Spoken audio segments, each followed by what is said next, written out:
Hey there, folks. Welcome to the edition of Stranger in the Southern Land. I, of course, am your host, Jake Manning. Today on the program, I have fellow improvateur and fellow bald gentleman, Carey Head. You know, this podcast was on my list of people who I wanted to talk to because I've known Carey for about a year and a half now through the Charlotte Comedy Theater. We've done improv together, and I've always wanted to know his backstory. He seems like a very proactive individual. Somebody's like, hey, let's get together and do some stuff. Let's make a movie. And we did that one time for the 48-hour film festival. He's very much a leader of men and a positive influence on my life. And I want to know how he got there. And I was not disappointed by that backstory. And it's actually pretty similar to what I've been going through for the last couple of years, which some may label it a nervous breakdown, but I feel like I'm channeling my energies elsewhere. And that's exactly what Carey did. He was working a job that he didn't particularly like. He was on a path that he didn't particularly like. And he mixed it up and started dabbling, started doing some things. And the catalyst for that journey was the Charlotte Comedy Theater, much like myself. So he's on a road that I'm on myself. So it's nice to sit down and talk with somebody who's a little bit further in his journey than mine. So it's nice to know that there's light at the end of the tunnel, and it might be Carey's smile. See, that was very clever right there. I feel like that's a good intro. I think I've said enough, but I've got a little bit more to say about this podcast because we have a lot to say about the biggest event that happens at the Charlotte Comedy Theater every year, and that is the playoffs. I haven't seen them yet. All I know is it's the biggest time of the year for the Charlotte Comedy Theater, and all of these shows sell out. So if you don't have your tickets right now, you may be out of luck. But I would highly encourage you to log on to charlottecomedytheater.com and get your tickets for the playoffs. It is a hoedown, throwdown of sorts when it comes to improv. And we talk about it on this podcast, so hopefully this podcast sells you on this and you're like, hey, I need to get my tickets to see this craziness. It is improv on steroids, all of them. Not just one, like all of the steroids. Dianabol, all kinds of human growth hormones, testosterone, estrogen blockers, all that stuff. That is what this is. It is improv on performance-enhancing drugs that would make Lance Armstrong lose his mind about. That's what I'm saying to you folks right now. So you have to come see Playoffs at the Charlotte Comedy Theater this Thursday, Friday, and Saturday. And Carey, if I didn't sell it on you, Carey definitely sells it in this podcast for sure. So make sure you log on to charlottecomedytheater.com for more information about those shows. Also, speaking about shows that are online and available, make sure you check out Shining Wizards Network. I appreciate them for all the support that they give this podcast and letting it get out to as many listeners as possible. So make sure you log on to their website, look at all the podcasts that are in their network, and it's very easy to do. Just log on to shiningwizardsnetwork.com. Also, log on to Don's website, dsct.tv.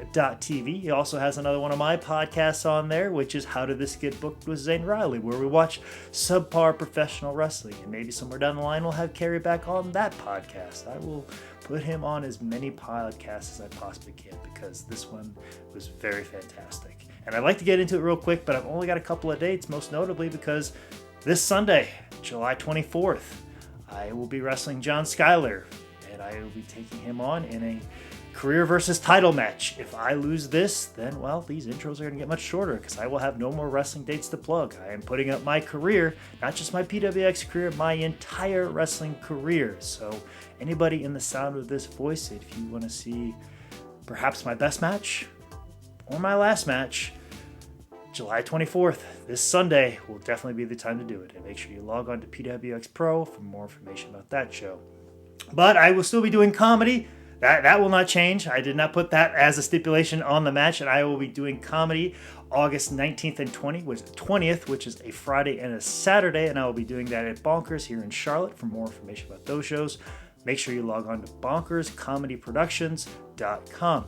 Now, it's a little bit of gap there. I'm sure some more shows are going to come up between now and then, but for more information about those shows and more things that are coming and the cool things that are happening and more podcasts and other things that come down the pike, make sure you follow me on social media. I am available on Twitter at ManScoutManning or on Instagram at ManScoutManning.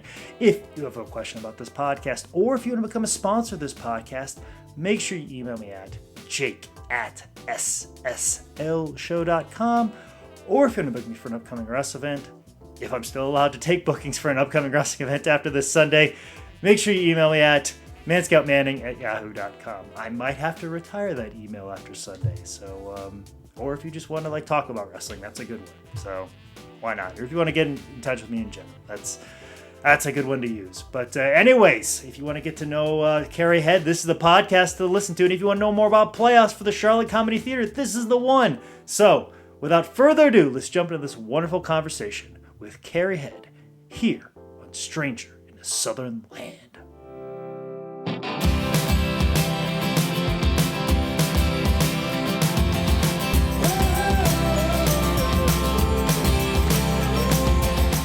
Good, ready to roll.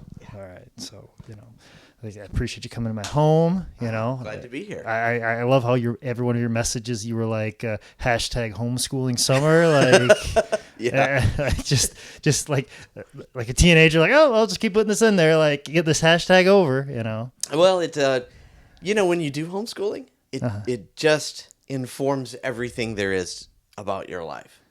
How so? Because my uncle homeschooled his kid. Yeah. And like I understand it because they were in California, so I can understand why you wouldn't probably want to go through the public system there. But like, what was the thought process there, like of homeschooling your kids? Like why? Yeah. You want to know why? I want to know why. I want to know this because it's always a good punchline. I went to prom but I was homeschooled. You know what I'm saying? That's right. It's a pretty common joke I've heard. But it's why? One I like to make a lot actually. Of course. Yes. Yeah. Because you're in it. But you said it informs everything. But like, why do it? Well, do you want the real answer or the answer that I usually tell people? Well, I'll tell you what I tell people first. Okay, tell me what you tell people first. Yeah. Well, normally what we tell people is that, like Bill Cosby's famous bit, right?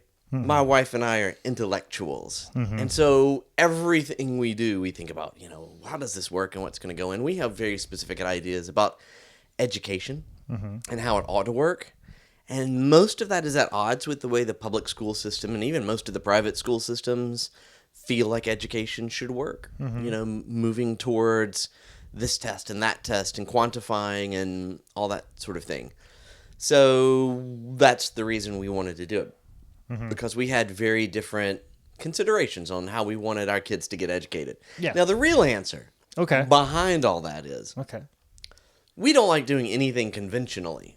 Okay. And we like doing a lot of things So at this home. is your idea of rebelling. Yes. I mean, we had all of our kids, 3 of them boys, were born at home. Okay. They were home birthed. We had a midwife for 2 of them. One of them, it was just me and her. And so that just kind of started the ball rolling, as it were, on the ball of rebellion. Yes. For me, homeschooling wouldn't work because of rebellion. Because my mom was a school teacher, but there's no possible way that I would have put up with it. Well, right. And my kids, they rebel a little bit. But they're very good kids. They are good kids. And I think they know how good they've got it. Because we don't do the sit down 6 hours a day in a desk with workbooks and all that. Yeah. Because that would just be too conventional for us, even for homeschooling, right? Yeah, and also too, when you're smart enough, you can find ways around all of that, and then it just becomes busy work. You're not learning anything. You're bang on there, and when you've got self-directed kids and you can really pay them attention, it doesn't take that long to fill them up with all the sorts of things they're interested in. So we do what's called unschooling. We just wait for them to say, this is what I'm interested in, and then we just throw a bunch of resources their way.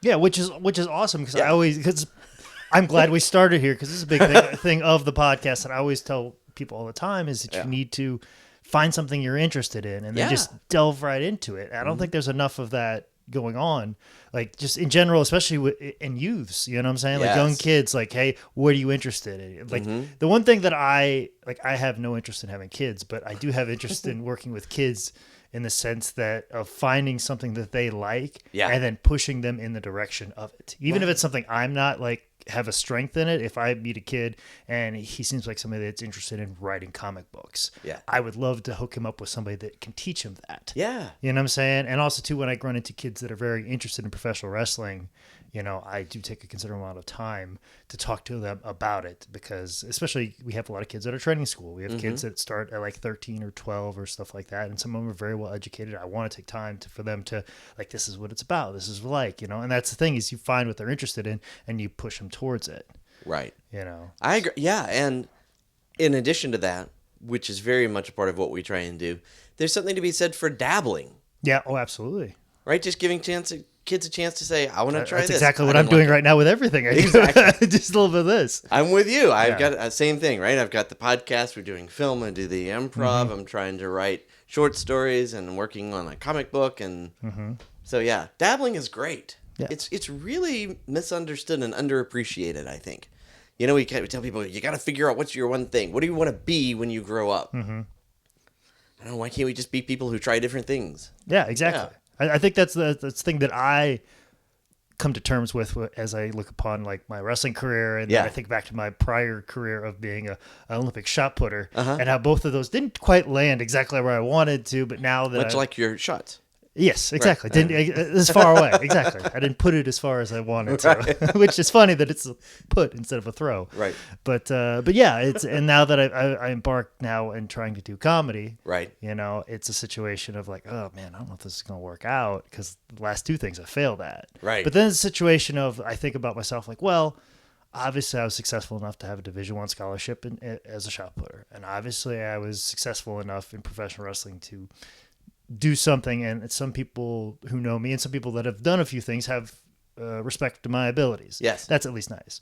Now, if I get to a situation of like in comedy, I'm just headlining B and C size rooms, in front of 20, maybe 100 people, or maybe I get to a point that I can sell out a room of 300 people, but really nobody knows me on a national level. I'm not Kevin Hart. Right. Well, maybe that's something to be proud of, that I've had 3 different prongs of myself and evolutions of myself. I didn't just do one and then work a bank job for the rest of my life. Right on. And that's, but like, that's, I'm curious about you. You talk about you dabbling in a lot of things, Carey, like, I don't think I've ever had like a personal conversation with you. That's why I was kind of excited about this. I didn't know where to place this in my whole chronicle of people that I talked to, but you were definitely on that list of people I wanted to talk to. Oh, it seems like you do a lot of things, but luckily we'll get to it later. Is the Charlotte Comedy Theater as the Improvs come, the Improv Olympics, well, not Improv Olympics, playoffs. Playoffs. The playoffs this weekend is when this will be dropped. So this is a good tie into that, and we'll get to that later. But I really want to talk to you about. I don't know exactly what you do with your life. Like, I'm trying to figure it out myself. Like you've talked about writing, and we've worked on projects before and stuff like that, and I want to talk about all of it. Yeah. I want to know what it is about you, and you seem like you're a creative individual and you create things. Tell me about what it is you do. I know you like writing and stuff like that. Like, a little bit of all of it. You want the big picture, the overview. I want the whole big picture of what you do. You know what I'm saying? Like, how do you make money? What is your career? What are your passions? What are your things you do? Yeah. Okay. Well, Please, so how I make money? Yes. I married well. Okay. Yeah. All right. Well, so for the first, 18 years after I graduated from college, I did like the regular career path. Okay. And what'd you graduate with? I graduated with an English degree because I couldn't make up my mind what I wanted to do. The most useful degree in the history of the world. Well, there's art, art management, art appreciation, art history. Okay. Anything that has art in it usually probably isn't good, except maybe graphic arts. Communications is not much better. Yeah, no, it's not really. it's not. Trust me, that's what I have. So I graduated in '94. Which was the beginning of a recession, or maybe it was the middle of. I wasn't paying that much attention at the time. I just knew jobs were hard to come by, and I had been on the forefront of using new technology when I was in college. I had a little 9600 baud modem and a Tandy computer, and I could print things at the thing. I knew some things about computers. Yeah, and that's so key. Yeah. To get in that ground floor, like anybody that's like I talk about working with MS-DOS as a kid. Yes. You know what I'm saying? If you can figure that out, anything on the computer is pretty. If you know how to set up your auto exec back and config.sys, you're well on your way. But I did that, and I kind of liked it. Yeah. Still really interested in technology. But I got a job teaching older people at the time, in their 50s or so, who were getting desktop computers for the first time at their job, how to use them. Like, how does a mouse work? How do you move around the mouse? Basic stuff nowadays, but then it was a big deal. Oh, yeah. Yeah, and right? I think I remember a lot of programs like that popping up as the computers started to come up because they're trying to push to make it more computers in the home. Yeah. And it started at the workplace because that's where people usually got their first introduction to computers. So I started training people how to use basic computer skills, like how to move a mouse around, how to type in a file name, that sort of thing. And it kind of went from there. And I got into IT, not on the coding side, but just because I knew how to help people understand how technology was supposed to work and software. So I did that for like 18 years. Ended up being in corporate world and being a product manager and a VP of products and did the whole 9 yards. And then my company that I was in went under in 2010, and I did some consulting work on the side and just hated it. Hated it. Consulting work. I know many people that say that, but what is that? Okay. Like, it seems like you show up like wearing a suit for 3 days, you stay in a DoubleTree for 4 days, and then fly back out. It seems like that's what consulting is. If only. Yes, there are a lot of consultants who are like that. I sadly was not one of them. Okay. I helped organizations. I would come in when their IT project had gone absolutely to hell. Okay. I mean, when it was the worst possible and people are yelling and screaming at each other and they just don't know where to go from there, that's when I would come in and I would be like the wolf. You remember from Pulp Fiction? Yes. And that is, right? Oh, yes. They call in the wolf. Yeah. That was me. Okay. Except for IT stuff and not other people dying and getting killed and shot. Yeah. Right. You're the go-to guy. Like, okay, I see what your problem is here. You shouldn't do this. Why'd you do this? This was dumb. And then Right. say, like, no, you need to be doing this. Come in and say, okay, you're going to do this. You're going to do this. You go out there and do this, and we'll handle it. And a few months later, they're back on track, and I move on to the next thing. But I didn't like it that much, and so my wife said, I've been at home with the kids for all this time. I'd like to try my hand at running my own business. I said, okay, that sounds good. I'll keep working until you get up to a certain point. And so we did that with both of us kind of working and sharing homeschooling things. It's weird. Like, it's always interesting that compromise with like couples, especially married couples with kids and stuff like that. My parents had a very similar thing with that. That my mother was going to school to be a teacher. She was getting all the qualifications to be a teacher, and she could have been a teacher straight away out of college. But my dad was a farmer, when, and still is not a very good time to be a farmer ever. Right. No. And it's saying, especially the times that we were growing up, but we were able to make ends meet and make a living. But like, there was a point, like my parents decided that my mom wanted to stay with the kids and be like a stay-at-home mom until a certain age. Yeah. And then I remember very clearly my mom had to go back to school for about 2 years to get everything recertified. And she's like, okay, now the kids are old enough that they can come home and they can be by themselves.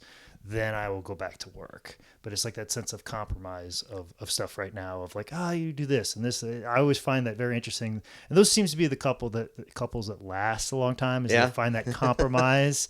You know what I'm saying? Like, you do this and you do that. So I find that very fascinating. Yeah. Well, we try not to have a strict division of labor. Just whatever needs doing, let's do it. Let's get it done. So, yeah. So she said that. I said, yeah, I wouldn't mind being able to dabble a little bit and try out some new things. So that's what we did. And right now she's running a company, her own company. She's growing 15 to 20% year over year, and it's paying all of our bills. So I get to stay home and dabble with some things. That's how I got into this position where I just started trying a whole bunch of stuff. So did that answer your question? I don't remember what your question was. No, you got me to the point that now I can make some follow-up questions. It was such a broad question. I didn't even know how to get into it, but I'm glad you gave some backstory to the situation. Yeah, okay. But we got to the point here. So you want to dabble. You want to do some things. And I wanted to do creative things. Okay. Yeah, when I was working the 9-to-5 job, I was always asking the people that I was working with, because, you'd see even at the time, people would make YouTube videos in their garage after hours. They would make these stories or do all these kind of weird things. And I always wanted to do them. Could never get anyone to do it with me. Yeah. So I was really sort of frustrated with that and was hoping to kind of correct that problem.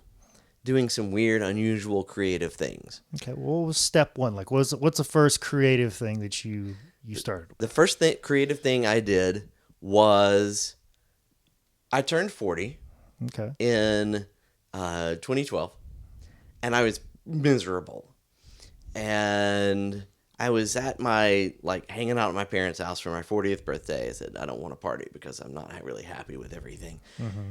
And my brother says, well, why don't you just make a bucket list for things you want to do this year, your 40th birthday year. And I said, that's a great idea. So I started making a list of just some weird things, go to the Whitewater Center, do some of those things. And one of them was I was going to take an improv class just for the heck of it. And I did, went to Charlotte Comedy Theater, had a weird exchange with this Kelley lady about going and taking a class, and it changed everything for me. Weird in the sense that you emailed 2 lines and then she emailed you back 8 paragraphs. Yes.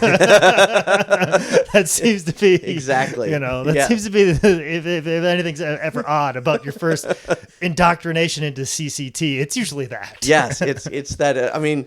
It was wonderful stuff. It certainly didn't put me off. No. But then I was like, wow, this lady has a lot of things to say. Yeah. And so I took the class, which was amazing. And Kelley wasn't actually there. She had to be out of town in West Virginia, and so I had a different instructor. But more importantly than the class itself was all the people that I met. And improvisers are a different set of people. And then, of course, there was the skills. And being able to find people who would say, yeah, that sounds like a great idea, let's do it. And feeling and if it turns out that it sucks, well, who cares? Those 2 things were the 2 ingredients I needed just to kind of get out there and start trying and do some creative things. So the first one really was improv.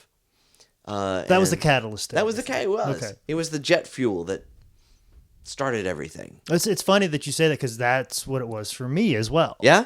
I was working in professional wrestling, and as fantastic as that sounds, and you talk about we made YouTube videos, and you wanted to make YouTube videos. Yeah. That was my job. Yeah. I come up fun and creative things all the time. I gotta do this fun. I gotta make this YouTube video to make this thing look fun. Oh, we gotta do this skit for a show. And all these things that you probably wanted to do, that had become my 9 to 5. Right. And it was a grind, and then the travel was hard on me, and then I wasn't really happy with where I was sitting at in life. So I was very much in that boat. I don't know how far down it got for you. It got very far down for me, but emotionally, before you started doing these things, you talk about you were very down your 40th birthday. Where were you emotionally? Do you look back at that? Yeah. Well, there's the whole midlife crisis thing. Mm-hmm. Where you start to question, why did I make these decisions earlier on in my life? I was in drama when I was in college, really loved it, but I kind of got pushed into, you've got to be marketable, you got to be able to get a job, you got to be able to provide for your family, you got to be able to do all these things, and so I kind of just accepted that and didn't question it, and just, you get into a channel, and you start making, $30,000 a year out of the gate, and then you get an apartment and maybe, a used car, but then you've got some payments, and so you get a raise, and then you kind of move up, but each time you're in the channel, you just kind of get narrowed and narrowed and narrower in. Narrator? You know what I'm saying. I get your The saying. channel comes in. Yeah. And you're on the path, you're on the stream that your father, and all those people are telling you, this is what you're supposed to do. Yeah. This is how life works. This is what it's, you know what I'm saying? Generation after generation. This is what people do. Yeah. And really, it's almost like, people of your generation and my generation were the first people to go, oh no, you don't have to do those set of circumstances. Where it seems people like your father and even kind of my father, and especially my grandfather, it's no, you have to make money, you have to do this. Yeah. There's that sense of my grandfather came from growing up in the Great Depression. Yes. You know what I'm saying? The idea of getting a secure income stream was very important, and it didn't happen for a lot of people. But it seems like it's not that necessary. The idea of being happy and having free time is something new for people of our age. And I think one of the things that contributes to that, not to get too deep or anything, no, I thought is for our grandparents who kind of came up through the Depression, and then our parents who were probably born in the 50s ish, that if you did that, if you got a job and worked and made your way up the corporate ladder, then things just sort of kind of went up on a regular slope, all the way up. And what happened for me, and I think for people who came after me in that time period, is, housing prices don't always appreciate, even though they always did for our parents. The jobs won't always be there. Just because you were going in this particular trajectory doesn't mean it's always really going to be on a long upward arc. And I think a lot of people in my generation and the ones that came after started to be like, well, why am I doing all of this then? It almost seems like the perceived American dream, in a sense, that you work hard all your life and then you're paid for, everything's taken care of in the end. There is a rainbow at the end of this yellow brick road. Right. It doesn't exist anymore. And I think that's why a lot of people get very mad. And, I think maybe that's why we have the political structure that we have right now, because people were like, no, it's supposed to be this way. Well, it's not anymore. Right. We've got to adapt and evolve. Yeah. Some people have to have 2 medium paying jobs as opposed to just getting the one job that pays all of that. We have to work a little bit harder and a little bit smarter. Yeah, or just differently, just say maybe going out and accumulating a lifetime's worth of income isn't the right move for me. So I'm fortunate that I have my wife and she can pay the bills and I can dabble now and homeschool the kids. Homeschool. Right, the kids. And so it gives me the chance to do a lot of that stuff. Okay. It's really cool. But Improv was the rocket ship. Improv was the start of it, because there's nothing like just being exposed to a whole bunch of people who kind of finally think like you do. And then be able to say, oh, wow, let's do some stuff. And so started with improv, and I mean, right after that, it's like, people say when they find their thing, just doors start opening. I'm sure the doors were always open. I was just looking at the wrong kind of doors, maybe. But just things started happening. And my brother said, let's do a podcast. Okay. About what? He says, well, let's do about college football. You're an Alabama fan. I'm an Auburn fan. This is what he said, because I'm an Alabama fan. Let's do it about college football and the SEC, and we'll have a lot to talk about. Okay, that's fine. We've been doing that for 3 years now. And then from there, it went into writing. And then last year, because improv people being the way they are, I said, let's see if we can make a movie in 48 hours and submit it to this thing. And everybody in the theater said, yes, let's do it. And we had 18, 20 people show up. It was a lot. It was a lot. For sure. You were there. Thank you for showing up. I enjoy it, and it's coming up the second week of August. Am I correct? This year's version's coming up the second weekend of August. I will definitely be there. I have it marked off my calendar. Nice. And because of it being moved to that weekend, I'm now available. It was looking a little touch and go there. Okay. It's going to be the first weekend, but now it moved to the second weekend of August. So now I'm 12th, 13th, and 14th. I will definitely be there. I'm definitely looking forward to that. Yeah. So we did that. I just said, let's do it. I've never made a film before, but who wants to do it? And we had 18 or so, 20 people show up. We made a film over that weekend. It was pretty good, and we had a lot of fun. And then just from there, just things continue to build and build and build and snowball up in a good way.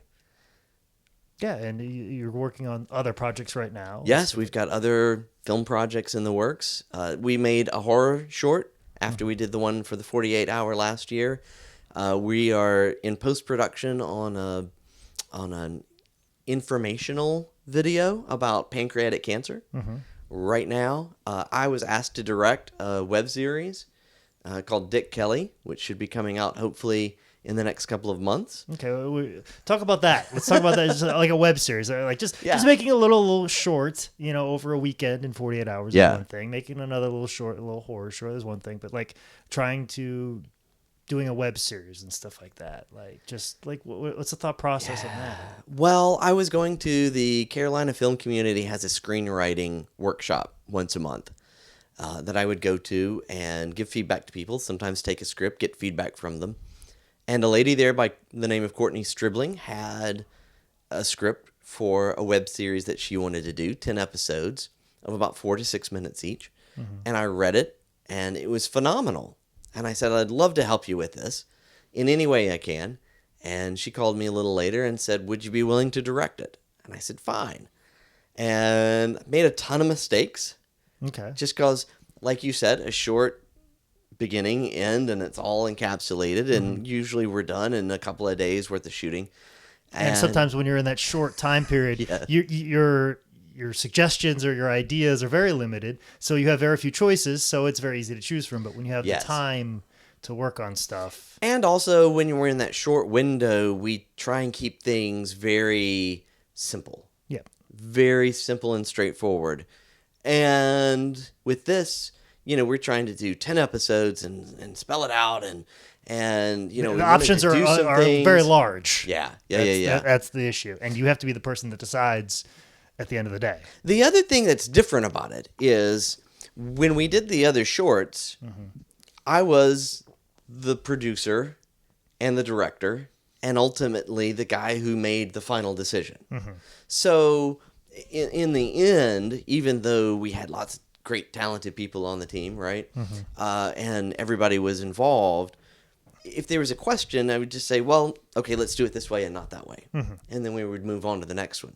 Here, I'm the director, but not the producer. So the producer is the lady who wrote it, and she has her ideas about how she wants it.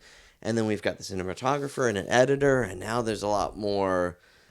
Well, how are we going to get this to work with that? And so we're in post-production for a lot longer than we expected to be. So it's been a great learning experience. Cooperation. Yes. No, the cooperation is good. I love the people. Okay. But the learning experience really is just in how when you don't have the whole vision or execution of the vision to yourself, it just takes a little bit more time. It takes a little bit more time. And I think we were all we expected things to go quicker. Okay, so it was a frustration of it not moving as fast for you than it was working with people. Issue. No, the people were great to work with. Great to work with. I just didn't know what I was doing. So there's a lot of learning on the job. But you had the belief that you guys would come together and come up with a solution. Yes, and we will, and we're still working through the bits and pieces of it. It's just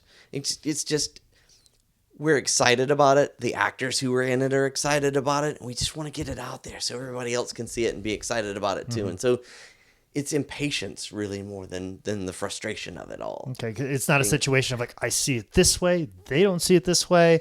It's more of a situation like we just haven't landed together on what it is. The belief of the process. You believe in the process. I do believe in the process. See, that's where my problem is. I never believe in the process. I always believe I'm right. Maybe you have the wrong processes. I always believe I'm right. And it's like the more I do things independently by myself, I'm like, okay, now I see why I don't like professional wrestling is because I have to cooperate with somebody. Oh, right. Yeah, we have to both say thumbs up. Yep, that's a good idea. We both have to say, and sometimes you're not always with the most creative person on the planet, or you're not with a person that has your best interest in mind. Right. So it becomes, sometimes the bigger fights are backstage wrestling wise than there are in the rings. Ooh, sometimes that sounds juicy. Sometimes there's far more tension in the putting together of a match than there is in the actual match. I can see that. Which is a little scary. But we're talking about people's bodies moving one take. Right. That's and doing crazy things. Yeah, so there's a little bit of that and I have a bit of a chip on my shoulder and I have to calm that. Which I feel like improv has tried to do that. Yeah. I've tried to learn that it's okay to work with other people and it's okay for that. Like that's one thing that I've taken away from improv is are there some other things that improv has helped you in directing and working in these short films? Yeah. Well, for one thing, it's I've learned that there are a lot of really creative people out there that I can love and enjoy being around, but they may not be right now for me, a person to collaborate with. And just picking the right people. I've got people that I write with, and I'll send them an idea, and they're like, I didn't like it this, and I didn't like that, and I didn't like this, and I didn't like that. And so my first thought is, well, you're not the right person to collaborate with on this one. Okay. And then they go find someone else. I think it was Anne Rice who wrote the vampire stuff. Not the good one. Interview of the Vampire. Right, not the sparkly ones. Yes. The good ones. The legit vampires. Right, exactly. She said, if someone doesn't like your work, don't take their advice on fixing it. Find people who like what you do and then take their advice on how to make it better. And I think that's true in other things too, which is, if someone doesn't like this particular story and I ask them for help on it, then they're not the right person to give me advice. And I think improv has really helped me to understand that, because at any one moment, this may not be the scene that I need to star in. I'll just wait until the next scene comes about, and then I'll take my turn at it. That's a sort of patience from creativity that I've learned from improv. That you can just kind of fall back into the set dressing. It's like, this is not going to be quite where I can be at my best. Right. Okay. Where I can shine. Okay. Doesn't mean being the star necessarily, but to really... I'm not driving the scene. I just need Yes. to be a little bit of set dressing. Right? Exactly. Okay. That's exactly right. You need to be the guy that tosses it in for somebody else's slam dunk. Right. And understanding those moments. Sometimes it's just standing there on the side and waiting to call the scene. Okay. Yeah. It's just simple as that. And that's what you've picked up from it. Yeah, I think so. And it's okay to be that person. yeah. Okay. Yeah. Well, you were talking earlier about, I was okay at shot put. Not great, but I went to school, got a scholarship, Division I, in wrestling, and it wasn't the great heights that everyone imagines, but you did something.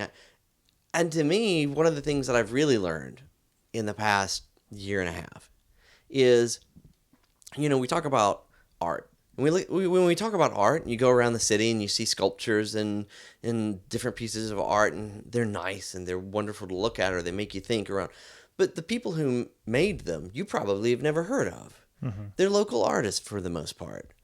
But we don't diminish their art because they're local artists, just because they're not Picasso or Rembrandt or whoever. But sometimes for ourselves, because of entertainment, we feel like we have to attain that level, or it's not good art, or it's not success. And I think there's a lot to be said for being art where we are right now and who's around, because it's all valuable. It's deep. Okay. I like I said, I want to hear your thoughts on it, because I have a tendency to try to be the number one, the best, and pushing past it. I guess that's just the competitive thing in me, just being an athlete for so long. If you're not first, you're last type mentality. Right. And trying to curve that. Some people can have no problem cooperating with it. Sometimes I have a hard time with it because I feel like I'm right and I'm win, and this is how we do it. Gonna get it right. We're gonna win. Yes. We're gonna build the wall. We're gonna do these things, or however it comes out in individuals. Right. You know what I'm saying? However it manifests itself in that. Is that the idea of we want to win. You know what I'm saying? But I recognize it not being a good thing. I recognize it being as counterproductive in a lot of things, and I have to curve my own bad behaviors in that.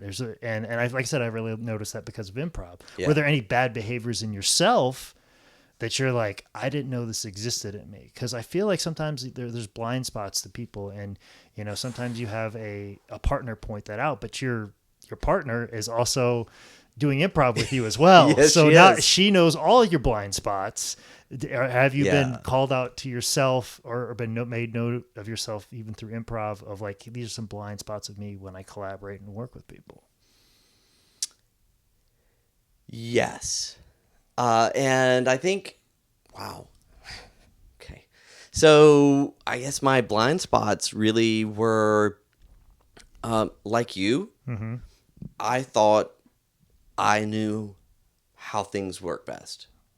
So if there was because you come from consulting, you came into a room and you told people exactly what to do. Yes. And that's what your career has been. Oh, yes. I could see the big picture and I knew exactly how to lay out all the pieces. And that doesn't always work when you're doing something like art, storytelling, especially with other people. And so, I knew exactly how, when I came in, I knew exactly how the theater ought to be run. I knew how exactly, long form ought to be done and how to run this game and run that game. And, really what happened was I was doing bad improv for a long time. I was doing some bad improv and not listening. And so that was a hard thing to really learn. And I really struggled against it. I really, really struggled against it. I just wanted to get up on stage and be funny. And so it took a while to kind of get to the point where it's like, we're talking about, she's the one who's funny now on stage with me, my scene partner. I just need to set them up, and she can swing, and I'll set up another one, and she can swing. And it may not be what I would have done, but it's probably better than what I would have done. That took me a long time to really come to grips with. And even last year when we did our 48-hour film project, we were in the story room, and I'm like, oh, yes, I see this story, and I see exactly how it's laid out. And, like, everybody was saying, like, but no, we really ought to do it this way. And I'm like, no, I see it. But finally we did it their way, and I think it worked out better for having, what would you say, set my ego aside for a minute. And because that's completely opposite of what you were doing before. Yes, it You know really what I'm was. saying? Like how do you fight that behavior that has been ingrained to you? How you made a living, how you made money. Like how do you shut that off in your brain? Like, please let me know. Wow. Time. It took a long time, Jake. I mean, it really did. It took a while. Well, what were the things you were actively trying to do? If it took a long time, you're obviously having to tell yourself something. You're obviously having to like put something in your brain about it. What was that thing? Yeah, and you're right. And I love the way that you said that, because you can't take negative stuff away. You have to put something positive in its place. And so what I was trying to tell myself was I wasn't happy in that role. I mean, it was kind of nice. It was affirming in some ways, but I wasn't happy overall, because what I really craved was working with people. And so really what I really, had to tell myself is I didn't enjoy doing that. Step back and enjoy what's going on rather than trying to make it something. So it's the process. Enjoy the process of telling a story rather than having to have the end result be something specific. I was lucky, I guess, and I was thankful that our film last year won the 48-hour film project in the city, but I really, really, really set out not to try and be like, we've got to win. We've got to make the best film possible. We've got to do it. I really just wanted to do it to have a good time with everyone. And that's the part that, yeah, okay. Yes, let's just have a good time. Let's do it. That's the part that was the toughest. But that's really what I was going for, was just sort of, I want to enjoy. I just want to spend the time here. And whatever comes out of it, comes out of it. And it's okay. It's very Zen-like. Just say, because that's completely different than the working world. Yes, and I could see, and I could see how like you're like, okay, that working that way made me unhappy. Yeah. And then realizing that, okay, I have to do something different. Like that's something that I've had to do to trick myself into believing the same thing and come to the same conclusion you do. Yeah. Like, okay, you doing this way did not make you happy. Yeah. And then it's almost like you're playing off your ego of like, okay, my goal is to be happy. And then I drive towards that. So now the thing I have to do is the opposite of what I did before, and that's enjoy the process. Yeah, well, maybe. I mean, that's what it was for me. I was reminded of a story where a guy, I'm a Quaker, by the way. I don't know if you know that or know anything about Quakers. Oh, well, tell me. Give me the rundown of being a Quaker. So there's a Quaker, when we go to a service, we sit in silence. And then everybody just listens to the world, their own thoughts, God, whatever you want to call it. Which sounds fantastic already. Yeah. Being a kid that went to scout camp all the time and just sat in the woods for hours. Yeah. That sounds fun. Yeah, it's really nice. It's really nice. And then every once in a while, someone will have an insight, and they'll stand up and share it, and then they'll sit back down, and we'll go back to silence. But one of the things that Quakers do is if you have a question about your life, you can go and talk to them, and they'll just ask you questions. And so this guy had gone in, and he said he's trying to get a job, and it's a job that he's not sure he's going to like, and why is he going to, and so finally someone says, why are you after this job? And he says, I want to succeed. I want to get my picture in the paper. And there was a little bit of quiet, and some old lady said, are there other ways you could get your picture in the paper? And the point is, he realized that what was motivating him was the end result of being recognized. And for me, it was, I was told all my life, you're going to be successful. You're a successful person, most likely to succeed. You've got big things. You're going to be this. You're going to be that. I felt like I had to live up to those things. That's why I was doing what I was doing and willing to not be happy to get there. because I thought I had to live up to those expectations. So for me, it was realizing that's what was driving me. I got to get around that. What I really want to do is just sit around and enjoy the process and be around people. Almost making people happy. Hence why you were chasing the expectations. Yes. Because you're almost trying to make people happy. I am a people pleaser. Don't let that get around, though, because then people will take advantage of you. I'm very much the same way too. I would like everybody to be happy, but also don't want them to be doing something wrong. So then I come in and then I'm like, all right, well, everybody hates me now, so let's just go balls deep in it. You'll be happier if you do this the right way. Yeah. And let me show you how that works. Or I'll just be like, you'll be happier if you just leave and let me do it by myself. I'll just take it over for you. Which is usually how it ends. It usually ends with me. But yeah, it's like diagnosing the symptom of why. You know what I'm saying? That's something that I'm stuck on right now. You know, you have all the expectations that people are telling you that you want to be a people pleaser. Yeah. And then hence why if you're enjoying the process and everybody around you is enjoying the process, you know, you then enjoy that. Is diagnosing why exactly you do things. Mm-hmm. You know, like I've tried to do that a lot with myself, is diagnose, why are you doing this? Why do you enjoy this? Yeah. I guess it's one of those things, like now that I've like curved my drinking, and I hear people that were alcoholics talk about it and stuff like that. I don't think I was quite at that level, but I had a problem for sure. Yeah. And the idea of Leo was talking about dry drunks in the sense that like, okay, why were you drinking to begin with? Yeah, you haven't fixed any problems. You just stopped drinking. Right. You have to diagnose the problem. You know. What's the driver? Yeah. What drove you to this? Mm-hmm. You know, and that's something that I've really had to dig deep and then look at other behaviors like, oh, that's why I do this and that's why I do this, and that's that realization of like, okay, and stripping yourself down. You know, I would probably say I'm in that process right now and have been for the last 2 years. For you, how long was the process for you? Ooh, 20-something years. Yeah. I mean, was it something you were always thinking about? I always knew something was missing, and I couldn't quite get to the other side of the chasm. Like almost like you achieve a goal and you almost feel emptier. Yeah. I'd get the next promotion, I'd get the next thing, and then the steam would run out. Mm-hmm. And it would be good for a while, but then the steam would run out, and I just kind of looked for the next thing. So it was a serial working towards getting recognition, getting an accolade.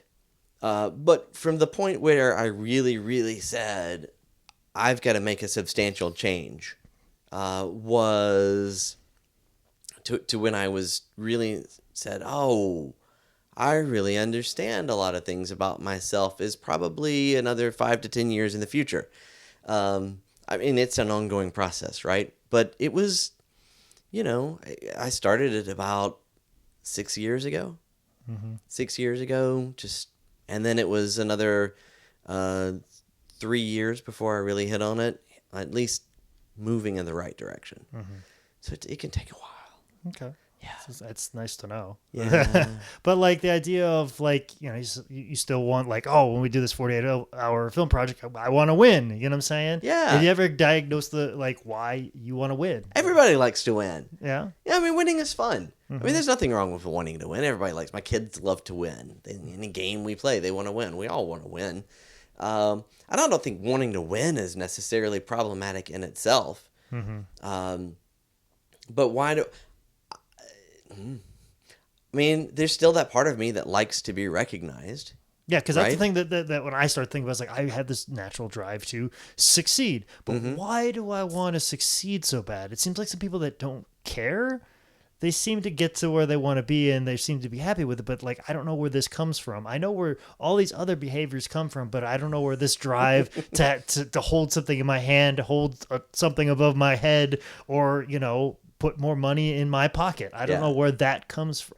It took me forever to figure mine out. It really did. And I thought I had it and it was wrong. And I thought I had it and I was wrong. For me, it's really what I like about succeeding is when people, this is going to sound really stupid. I like for people to think about me when I'm not around. I want to feel like I have a place in the world, and people think about me. They want to know what I think about things. To me, that is really the ultimate driver of all the things that I do. And I think, it comes back. I came from a big family. I was the black sheep of that family. I didn't really have a lot to say about the things that my family talked about, which was a lot of NASCAR and baseball and cars and hunting and that sort of thing. Mm-hmm. So, so I think that's what kind of drives me. So what I enjoy when I get up on 48 Hour and win, I enjoyed winning, but then they handed me a microphone and people wanted to know what I had to say about it. Or you invite me to come on to a podcast and ask me questions and I get to talk about it. That's really, I think, my ultimate driver. Okay. So you just filled me up, Jake. You filled me up. Just the fact that I acknowledge you, I'm around, and then people can listen to this, and they're listening to this right now, and the idea continues to cycle through. Yes, and the things that are coming out of your head, and you talk about writing and things coming out of your head, and we just had this really, in-depth discussion about who you are and where you are. Yeah, like when you write, do you pull those things out of you? Like, do you think that, yeah, right. I don't think you can't if you're a writer. I don't think there's a good way around it. But sure, I haven't written a lot of stories about a 40-something-year-old balding white guy who goes around and does things. But the remembrances of how I felt, at my 40th birthday when I was really down, or at times when things are going well, or just searching around for things, you can take those ideas and put them into other situations and understand how other people are going to be feeling about that sort of thing. Mm-hmm. So I try and do a lot of that in my writing. I really tend to write about people who are very, very, very different from me because I think they're more interesting. Mm-hmm. Yeah, and then you can dig into them, and then all of a sudden you can interject how you feel about it or how it projects to them and yes. stuff like that. So. I also tend to write a lot about women. I tend to have a lot of women main characters. I don't know why that is. Perhaps a therapist would help. I don't know, but I tend to write a lot of female characters. Yeah, sometimes you identify. I was definitely closer than my mother and my grandfather. I mean, my grandmother. Excuse me. It was grandma or mom, and that was it. It wasn't any. That's where I relate. That was my comfort. Just grandpa and dad just didn't do it for me. Really? Yeah. Well, oddly enough, my mom and I just fought like cats and dogs. My mom and I just fought like cats and dogs all growing up. Mm-hmm. Yeah, we were always at each other. Arr. I was never really at my mother's throat, but I did enjoy provoking a response out of her. I either like provoking happiness. Yes. Or if you couldn't get that. Or anger. Yeah. And it all depended on the day. I either wanted to laugh, I either wanted her to get mad, or I wanted her to be overwhelmingly happy. Yes. It was like just a jukebox of like, well, let's see what emotion I want out of today. What's our mood for today? Yeah, let's see. Do I want her to be like just infuriated at me? Yeah. Supposedly she slapped me once. I don't remember it, and when I tell her that I don't remember her doing that, and I think that she made that up, she's like, oh, you probably blocked it out because it was traumatic for you. No, I think I would have remembered that because that would have been like, yes, I got her. Right. That's what I was aiming for, Mom. I was aiming for that one right there. I was aiming for that shot. But anyways, let's circle back around a little bit to improv. Let's talk about that because we got the playoffs. Playoffs are coming up. I said that the Olympics because the Olympics are coming, and then of course Improv Olympics, and then I crammed it all into my brain like that. Right. But it's the playoffs. Now, I've only been a part of the Charlotte Comedy Theater for about a year and a half now. Yeah. I missed the last playoffs, but all I know is it's the biggest time of the year. Yes. It's the absolute big time of the year, and I had a chance to possibly be on it, but I was going to be on a wrestling show, and then that backed out. So now I'm just going to be as a spectator. You're just going to watch. But I feel like I need to watch because I have no clue. No clue what it is whatsoever. You need to know what you're getting into before you sign up for one of these things. You really do. I have no idea what this is. I know it's the biggest thing. The one thing, the story I can tell you to give you the best idea of the playoffs is the first year I did it. Kelley, the director of the theater, assigned teams, and she got us all together, and she said, okay, all right, here's the ground rules. And she started going over the rules of the playoffs, and she said, And then she do it like Fight Club and get everybody lined up, and this is how we do it. And Almost. And she said, no tasers this year. And the fact that she had to say no tasers this year will give you an idea, because I think someone got tased at one of the playoffs. I know for 2 years running, we had people blindfolded with mousetraps all over the floor. Last year, I ate crickets as part of this thing. We often have to put down tarps in order to keep the floor from getting absolutely disgustingly dirty. It is really a chance for us to go all out. Think of the craziest games. Just do slapstick, off the wall, let the creativity fly kind of things. It's always a ton of fun. A ton of fun. Yeah.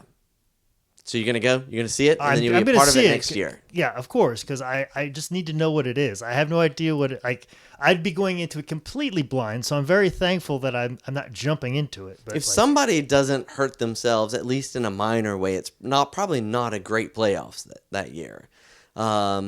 Yeah, I think last year we had it, and someone got beat up with the little bamboo sticks that they use at the martial arts schools. The kendo sticks. Yeah. Yes, I've taken that many a time. Yeah, somebody got beaten with those. See, that's what's disconcerting with me, and that's why I'm glad I'm going to watch it first. So, because I am a smart individual, even though I do something that is very dumb, and then I calculate the risk of like this is viable, this is not viable. But the fact that I'm very much a person who's up for punishment and knows how to manipulate his body in a certain way to minimize the amount of injury, it's probably best that I at least know kind of what I'd be getting into with it, as opposed to going into it blind with a sense of gumption that I would have. So like, and go get them and people pleasing attitude that I sometimes have. And we've got to win. Yeah, and we have to win. And that winning drive, yes. So I'm glad that I'm being a spectator, but it's just basically like games that the groups develop and. Yeah. So a lot of them are going to be, they're going to be takeoffs of games you've probably seen before at CCT, or if you've not been to CCT yet, A, shame on you, and B, you've seen Whose Line Is It Anyway, probably. And we're going to take some of those games, we're going to rework them, get them more heightened, a lot more energy, pull some tricks out of our sleeve, because it's all about getting the big reaction. This is a chance. It's improvisers against improvisers. So instead of, most nights we're trying to please the audience, and the audience, they don't know what goes into improv. At playoffs, we're trying to please and impress the other improvisers. So we're really taking it up to that next step and just going all out. More in the sense, like, let you guys know this is how game we are for anything, because in improv scenes it's balls out. You have like kissed me on the mouth, you have done all kinds of things, you and your wife have done some very interesting maneuvers on stage that I don't think would probably fall under a PG-13 rating, maybe closer to an R. Did you and I kiss? Yes. I've kissed a lot of guys on you've made a point. You made a point, like in a show, like, oh no, it's almost like I knew it was coming. Yeah. 2 scenes earlier. Okay. Yeah. We were building up to it. I could feel where we were at and where the climate was at, and I just know the type of individual you are. I'm like, I'm probably going to get kissed by Carey 2 or 3 scenes from now. Yeah. I just know that's where we're going. Yeah. And it's one of those shiny objects things. So everything, it's like just nothing's connected. Yeah. It's nothing's connected, but I know where we're going. Like, just, I know where we're going. You have to live in service to the scene. And it's like, oh, this is my life. This is my life. This is where, once again, I'm like, I've done far worse things in a wrestling ring. You're not asking me to kiss me and then body slam me. Right. So like, I'll take it. Okay. At least it was tender. Yes, exactly. Although we were both very scruffy, so I felt bad for you. It was a So I know my girlfriend always complains, especially when we have date night, that I don't shave properly for it. So she doesn't want to kiss me. So I can only imagine what it was for you, because I don't think I was properly shaved that night. So I felt bad, but it's fine. I mean, I've had to do it with other guys, Jack most notably, and he's got the huge beard. Yes, so it's all good. But it's just the idea of pushing, like I'm game to do this. Yes. That's why I almost find it fun when I do scenes with people that don't like being touched. Oh yeah. Oh, I like getting as close to them as possible. Yes. And then almost becomes the game inside of the game. That as an improviser, I know you don't want this, but I'm going to do this. Pimping your fellow improvisers in the middle of a live scene is maybe the most fun thing you can do. Mm-hmm. I love that so much. You know, getting them to have to run laps or do burpees or sing a song on the spot. That's the most fun. Yeah. Like I love physically active because I feel like physical comedy is what I've been doing for the last 12 years, basically, to an extent. I rewatch myself move in a certain way, and when I take a punch, I'm like, oh, you could have taken that a little bit funnier. You know what I'm saying? So that's why I like doing that. Yeah. I could just do burpees, but I do it in a hilarious way, or add a little twitch to it, or I'll do something to it that makes it funny. Right. So, and I enjoy that.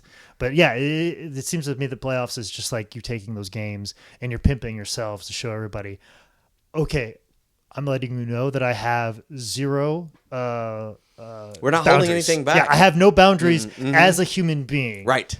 And as someone like myself, who freely walks around this house naked in front of his girlfriend, doesn't care. And she's like, why do you just walk around naked all the time? I don't know. It's like, I have no boundaries. Right. You know what I'm saying? I'll take my shirt off and walk down the street. I have no shame whatsoever. I'll go to a beach and wear my wrestling trunks, which is basically like Speedos. I have no shame. Right. That's another reason why I think I need to watch the playoffs so I know what I'm getting into. Yes. When you have no shame and you have little respect for your own body, in a sense. Yes. I feel like that would be a dangerous combination. I'm going to request you for my team next year, just so we can see what we can get Jake to do in the playoffs. I would be all for it. Yeah. Like there's like underwear comedy shows, and I'm on this promoter. I'm like, please book me. I will do comedy in my wrestling attire. I've worn underwear in the first playoffs I was in.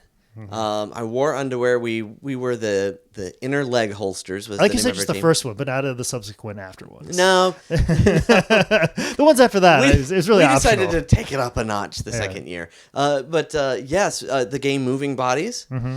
We did that, and I was just in trunks, and I had on a silk kimono type thing, which I took off for the thing, and we had a selection of baby oils and shampoos and mineral oils that got squirted all over me and Derek Voorhees so that we could do moving bodies and slip all around on each other.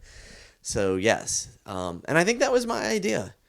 So, yeah, you've got to be willing to just say, okay, I'll do it. Boundaries I have none. Oh, I'm willing to sacrifice something. I'm willing to really, really embarrass myself for this and to win. And win. And that's where that comes out. Yes, yes. Everything else is cooperation, but this is where we bring that. Oh, we're absolutely gonna win. Okay. Yeah. Well, I'm excited for it. The shows are they're at Wet Willie's. Wet Willie's. Yep. At Wet Willie, in the back of Wet Willie's, and Thursday, Friday, and Saturday. And if you've got to make reservations, it will be sold out.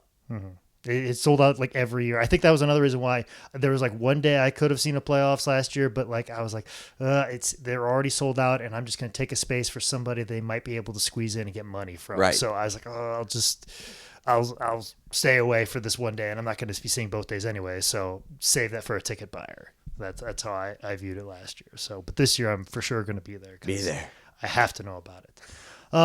Anyways. We've gone over just about everything. We're close to an hour, but I can't let you go without doing what I always do at the end here. Okay. And we've kind of already been circling the drain with it, with all the stuff we've talked about for an hour. But I want to directly ask the question as opposed to, I want to go all the way down through the drain now as opposed to just circling it. I mostly just do this podcast just to ask this particular question. Right. And sometimes we kind of cover this stuff earlier, and we kind of have already, but I started this podcast to talk to people of varying degrees of success. I've talked with all kinds of different people, as you well know, but I always ask them about the topic of success. Do you know what it is? Can you define it? Do you feel like you'll be happy when you get it? Obviously that thing has changed. What the idea of it has changed for you over your life. Do you have a clearer vision of it? Like, what is success to you? Like, if you could sit back, I'm like, I'm the most successful person I am. Like, what circumstances do you see yourself in if you ever said that about yourself? to me right now, where I am right now, being in a place where I can tell stories over and over and over again and maybe make money at it. But if people are willing to listen to, watch, or read my stories regularly, to me that'll be successful. And that, I think, is a combination of improv, some live theater, writing, and making films. And I'd like to build up the Queen's Miscreants, the film production company. I'd like to do some writing and maybe get it published. But to me, it really is just being able to tell stories and have people say, I really got something out of that. I loved watching your film. I loved reading your story. If I can do that from now until my dying day, to me, that will be success. I don't ever want to stop working if I can do that. Mm-hmm. To me, I think that's a great definition of success. Doing something that you would like to do up until your last breath and not retire. Okay. That's gonna be my definition. I'll just leave it right there. I like that definition. Yeah. It seems very well defined.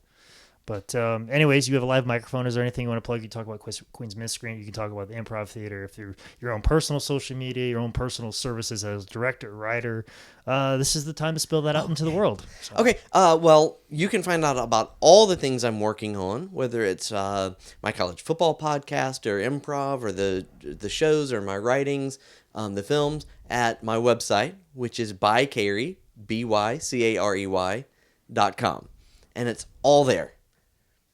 That's just one place to go. Okay. Yeah, just one stop shop. That's very easy. By Carey. And so as things come out, that's where they'll be published, and you can subscribe and things and social media stuff. I think it's all there. Okay. Bycarey.com. Made it simple for me to put the graphic up. I just got to put one graphic up, so that's good for me. And just put it in everywhere. One stop shop. A link. Yeah. Well, anyways, Carey, thank you very much for stopping by. Thank you for having me. And I appreciate this. You filled my cup by asking me questions. No, this is, like I said, you were on the list, you know what I'm saying? But it just worked out perfect with the playoffs coming up this weekend. Yeah. That we can talk about that a little bit, but then we can mostly talk about you and all the wonderful things you're doing. So thank you. Thank you very much for stopping by today. Oh, my pleasure. All right.